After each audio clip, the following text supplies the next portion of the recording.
This winter has been really dreary, more so than past winters, and it started to feel cyclical.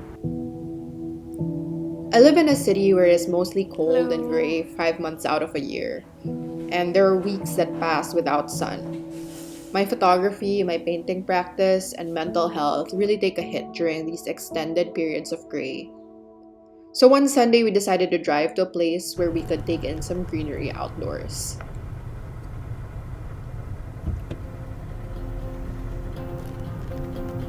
We went to a nearby arboretum, and it was my first time there. My goal was just to find something green. Like, I just really wanted to see a tree.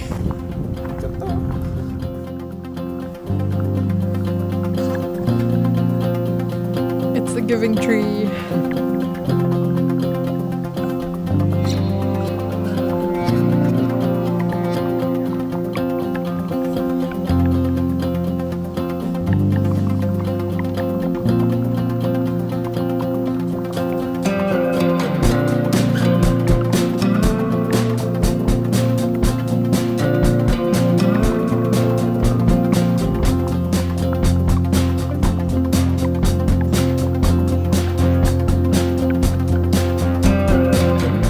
I just really wanted to feel excited to paint something again, and I found that nature always provides a dose of inspiration in the winter. But it turned into a real life study and appreciation for trees, which I was excited to paint when I got back home.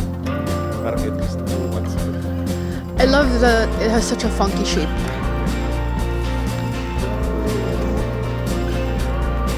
I came home with a bunch of reference photos and this palpable excitement to paint. But I didn't end up using any of the photos because I was still really drawn to this particular tree, even though the still footage is probably the least remarkable picture. My photographer brain is still getting used to the idea that a photo doesn't actually have to be good to be a good painting.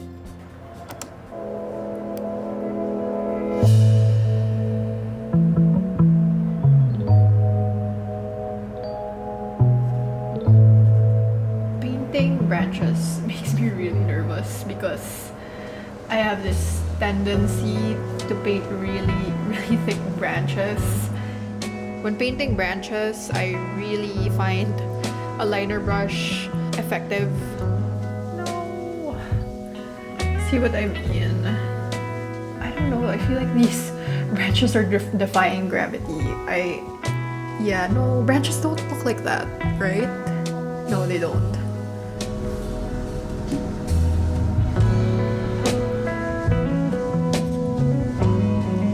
Two things I noticed more when I learned how to paint is one, just how different trees are from each other, and two, just how much green there is in the world.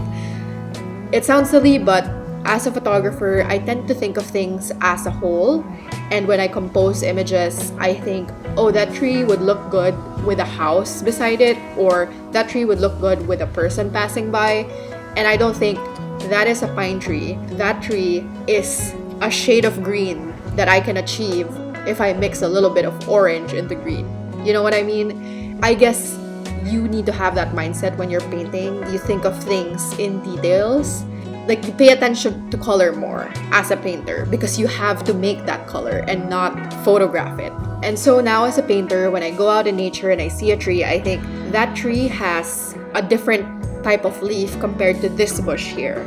Or I think maybe if I mix black and yellow together, I'll get that kind of green on that tree over there.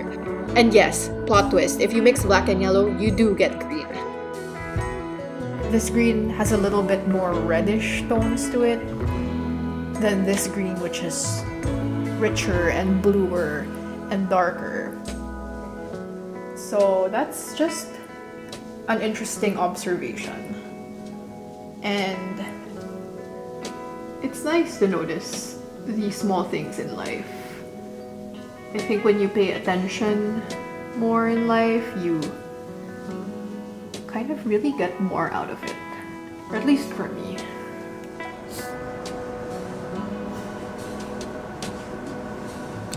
Obviously, these trees aren't the most beautiful trees anyone's ever painted, but considering that I used to paint trees like blobs of green paint on paper, I think seeing trees up close and really paying attention to them taught me a thing or two about painting more realistic trees.